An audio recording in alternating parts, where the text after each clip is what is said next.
कैसे देखते हैं, साइंस या फिर जहाद? जहाद इंशाल्लाह। इंशाल्लाह इंशाल्लाह, साइंस की तरक्की, हमें साइंस की तरक्की नहीं चाहिए। क्योंकि ये इस्लामी जमहूरिया पाकिस्तान है। सब मुसलमान होंगे, रहने नहीं देंगे, उनको मुसलमान करेंगे इंशाल्लाह। तेरी औकात है क्या? साइंस कहती है कि जमीन घूमती है, आप कहते हैं नहीं।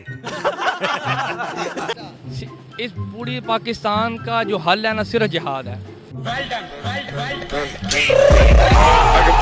जहाद ही से सोमनाथ का मंदिर फतह हुआ, जहाद ही से मक्का फतह हुआ है।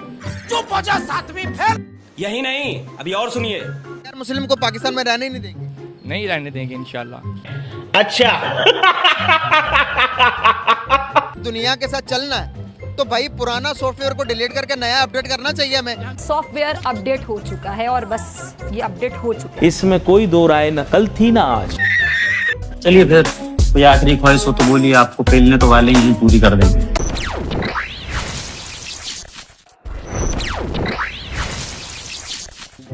आज के शो में मज़े दिलाने की गारंटी ली है दो मजहबी साइंटिस्टों ने, और आज ये जाहिलियत के लेवल को एक आयाम और ऊपर ले जाने की तैयारी में लगे हुए हैं। मदरसा छापों के लॉजिक की फ्लाइट में चढ़ने से पहले आप सभी का स्वागत है आपके अपने चैनल रिएक्शन रश में, और आप सभी भाइयों को मेरा जय जय श्री राम। आओ अब जान लेते हैं कि मदरसा छापों के सॉफ्टवेयर कितने अपडेट हुए हैं।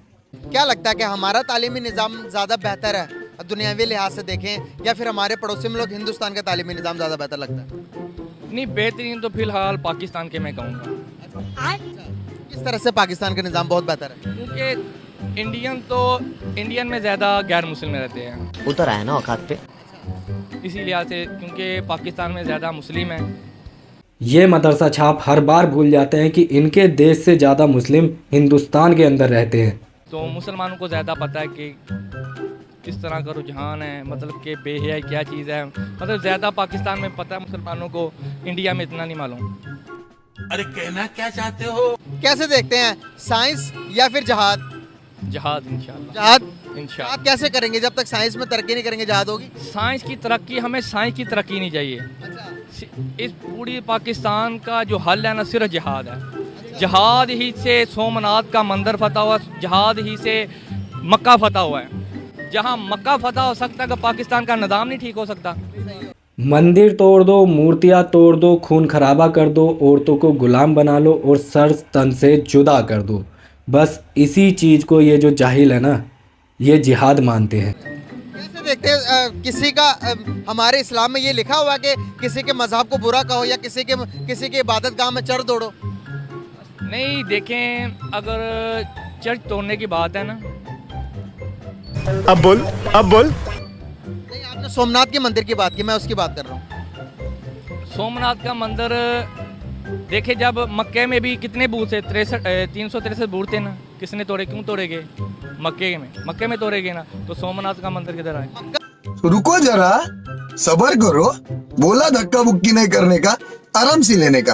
एक स्पेसिफिक जगह थी जहाँ पर हज़रत इब्राहीम अलैहिस्सलाम ने हमारे लिए अल्लाह ताला के चलो जो भी अहकामात थे उसके मुताबिक उस जगह के अंदर क्या थे, बुत पड़े हुए थे। तो आप सल्लल्लाहु अलैहि वसल्लम ने कहा कि भाई ये हमारी जगह है, यहाँ पर इसको बुतों को हटाकर साफ किया जाए। तो अब पाकिस्तान किसकी जगह है? किसकी जगह? पाकिस्तान हमारी जगह, और किसकी है? क्या तेरे घर पे जादूगर आया था? क्या तेरी माँ गई थी जादूगर के पास? अब एक कायदे से तो बेटा पाकिस्तान जो है ना, वो हिंदुस्तान का है, और तुम सब वहाँ पर भिखारी हो। मुसलमानों की जगह ना, गैर मुस्लिम का क्या मकसद है यहाँ पे रहने का? अच्छा, गैर मुस्लिम को पाकिस्तान में रहने ही नहीं देंगे? नहीं रहने देंगे इंशाल्लाह। सब मुसलमान होंगे, रहने नहीं देंगे, उनको मुसलमान करेंगे इंशाल्लाह। बोला ना, मेरा जीना खोला ना। वो मुसलमान नहीं होंगे फिर? नहीं, अल्लाह के फजल करम से मुसलमान होंगे। अरे अगर अल्लाह चाहता कि सारे के सारे मुसलमान हों तो भाई वो ऊपर से ही मुस्लिम बना करके भेजता, नीचे भेज करके खतना करवाने की जरूरत नहीं पड़ती तुम लोगों को। दुनिया के साथ चलना है तो भाई पुराना सॉफ्टवेयर को डिलीट करके नया अपडेट करना चाहिए हमें। साइंस में तरक्की कर लेनी चाहिए। जी, साइंस में तरक्की नहीं करनी चाहिए।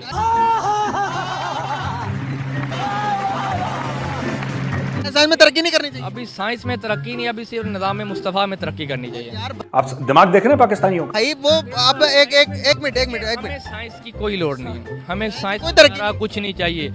चलो भाई, देखो अब मैं क्या करता हूँ। देखें, साइंस कहती है कि ज़मीन घूमती है, आप कहते हैं जमीन घूमती है। जब अल्लाह ने ज़मीन को पैदा किया तो क्या कर रही, थरथरा रही थी ना।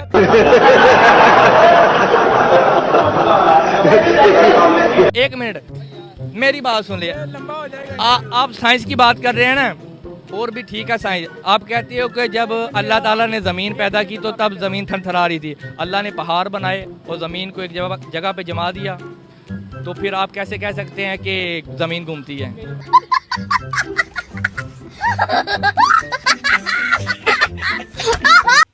मैं बताता हूँ, एक मदरसा छाप का साइंस और टेक्नोलॉजी से दूर दूर तक कोई वास्ता, कोई मतलब होता ही नहीं है। इनके हिसाब से जो इनकी किताब में लिखा है बस वही सच है। आप समझो, इनके हिसाब से ज़मीन जो है वो चपटी है ना, और हवा चलने से वो थरथरा रही थी एक पन्ने की तरह। तो उस थरथराहट को रोकने के लिए उस पर पहाड़ रख दिए गए। मतलब ये साइंस समझ में आ रहा है तुम्हें? ये जो समझा रहे हैं तुम लोग, ध्यान रखना, इस बात पर कोई भी हंसेगा नहीं।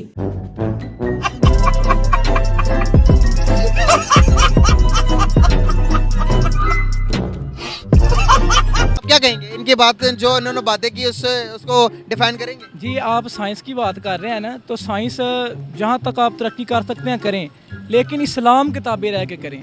इस्लाम से बाहर जाके अगर कोई साइंस की बात करेंगे वो नहीं है। ये क्या होता है? डॉक्टर अब्दुल कदीर साहब वो एटम बम बना के पाकिस्तान को दे गए हैं। ठीक है, आपने देखा है उनको जाते वक्त क्या किया गया? हम मालूम है, तेरे बाप को मत सिखा, चल। वो आप फिर हमारा ही कसूर है ना भाई, हम अपने हीरोज को रिस्पेक्ट नहीं देते, मुल्क में हीरोज नहीं बनते।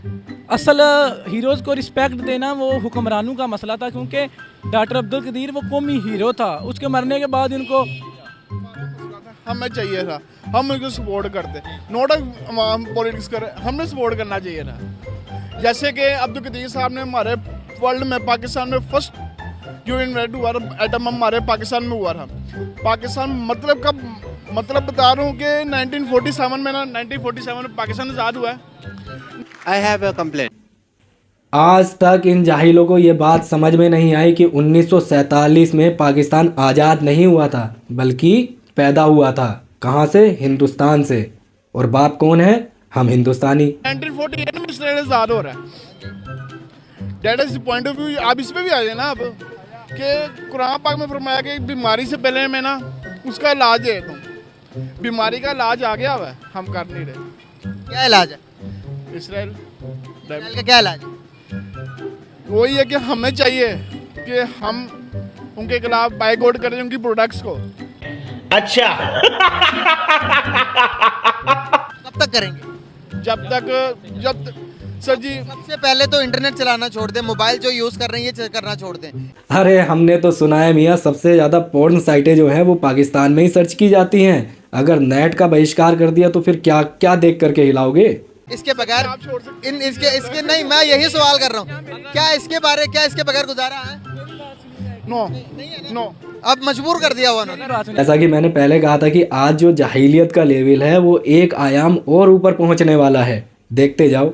अगर वो अल्लाह और अल्लाह के रसूल की ज़मीन से निकल जाएं, वहाँ जाके वो जो मर्जी करें, हम उनका इंटरनेट छोड़ देंगे। वो अल्लाह और उसके रसूल की ज़मीन से निकल जाएं। कोई सेंस है इस बात की?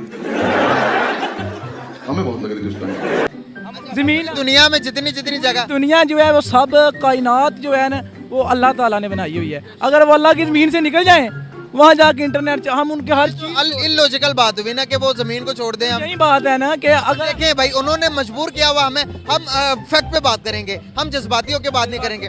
उन्होंने ना हमें मजबूर किया हुआ हर चीज को इस्तेमाल करने के लिए, दायरा बनाया हुआ दुनिया का एक दायरा। हर एक बड़ी कंपनी जिसका आप नाम ले सकते हैं, जो ट्रिलियन ऑफ डॉलर्स की कंपनी है, पाकिस्तान को फंडिंग, पाकिस्तान जिस कंपनी को यूज़ करता है, अब मैकडॉनल्ड्स देख लें, फेसबुक देख लें, व्हाट्सएप आप जो यूज़ कर रहे हैं वो भी यहूदियों का, बड़ी बड़ी कंपनियों का। भाई उन्होंने अपने आप को अपग्रेड किया है, टेक्नोलॉजिकल एडवांसमेंट उन्होंने हासिल की है पूरी दुनिया को। उन्होंने जो अपने डिफेंस जो सिस्टम बनाए हुए हैं, उन्होंने हर एक चीज़ को अपने ताबे किया हुआ है। तो दुनिया को हमें भी, आपने कहा कि मुसलमान हैं हम, तो हमें भी इस तरह का कोई इन्वेंशन करनी चाहिए कि दुनिया हमारी मोहताज हो जाए। आज इजराइल को दुनिया पूछ रही है ना, तो इसी वजह से पूछ रही है, तालीमी एडवांसमेंट की वजह से। क्या तालीम हासिल कर लेनी चाहिए यानी दुनिया की? मेरी बात सुनिए, डॉक्टर अरफा करीम को आप जानते हैं? उनको उनकी टांगें मजबूर कर दी गई थी। उन्होंने टेक्नोलॉजी में इतना मुकाम हासिल किया। हमारे जो हुक्मरान थे ये चाहते ही नहीं थे कि हमारा जो पाकिस्तान है वो टेक्नोलॉजी में आगे जाए। लेकिन ऐसा नहीं हो सका। वो इंसाफ से शुरू हुए थे लेकिन अपने इक़्तिदार में बेइंसाफी के रिकॉर्ड पर रिकॉर्ड कायम कर गए और यूं हकीकी तब्दीली एक ख्वाब ही बनकर रह गई। उन्होंने टेक्नोलॉजी से जाने से पहले ही उनको मजबूर किया, वो 4 पैसे उठ ही नहीं पाई, वो जाती हैं। ये इनका खुद ये मकसद है कि ये टेक्नोलॉजी में आगे ना जा सकें, ये मकसद है सर। हाँ भाई, तुम्हारी टेक्नोलॉजी का मुकाम तो हमें समझ में आ ही रहा है। तुम्हें आज तक इस टेक्नोलॉजी से ये पता नहीं लगा कि धरती गोल है या चपटी, और सबसे मज़े की बात, इन्हें आज तक ये भी नहीं पता कि धरती घूमती भी है। तो भाई ये जो टेक्नोलॉजी है ना, ये तुम अपने पास तक ही रखना, इसे किसी और को बताने की या समझाने की कोई ज़रूरत नहीं है। मैं भाई की तरफ दोबारा आऊँगा यार, एजुकेशन सिस्टम के अंदर एडवांसमेंट हासिल करना कितना ज़्यादा ज़रूरी है। आगे जो आगे फ्यूचर आ रहा है ना, इन फ्यूचर आपको नेट से भी काम है, not education is not possible. आगे भाई सारा आर्टिफिशियल इंटेलिजेंस आ रही है और सारा का सारा काम, इंसानों के काम तो अब उसने संभालने हैं। तो उसके लिए जब तक हम अपना सॉफ्टवेयर अपग्रेड नहीं करेंगे दिमागी, तो क्या पॉसिबल है सर्वाइव करना दुनिया के अंदर? नो। तो मैं यही तो बता रहा हूँ कि भाई हम अभी तक दुश्मनियों में पड़े हुए हैं। शाबाश बेटा। तो उनके बच्चे सुन लें, हमारे बच्चे कहते हैं कि दुश्मन है, दुश्मनियाँ करनी हमने। हमारे सोशल स्टडी की किताब के अंदर भी लिखा हुआ है कि हिंदुस्तान हमारा दुश्मन है और हमने दुश्मनी करनी है। उनके किताबों में हमारे बारे में अच्छाई पढ़ाई जाती है, हम अपने बच्चों के दिमाग में दुश्मनियाँ भर रहे हैं। दुश्मनी करके तुम मेरा घंटा भी कुछ नहीं उखाड़ पाओगे। तो भाई ये था आज का वीडियो। उम्मीद करता हूँ कि पाकिस्तानियों की ये बेकदरी देख करके और ये हाल देख करके आप सबको समझ में आ गया होगा कि ये जो जाहिल मदरसा छाप है ना, इनकी एजुकेशन का स्तर क्या है और इनकी सोच कितनी गिरी हुई है। तो उम्मीद करता हूँ कि वीडियो आप सबको पसंद आया होगा और वीडियो के मज़े भी आप सबने पूरे लिए होंगे। तो ऐसे ही फिर मदरसा छापो और जाहिल पाकिस्तानियों को ले करके फिर से आपके सामने ले करके आऊँगा और फिर बनाएंगे इनकी हम चटनी।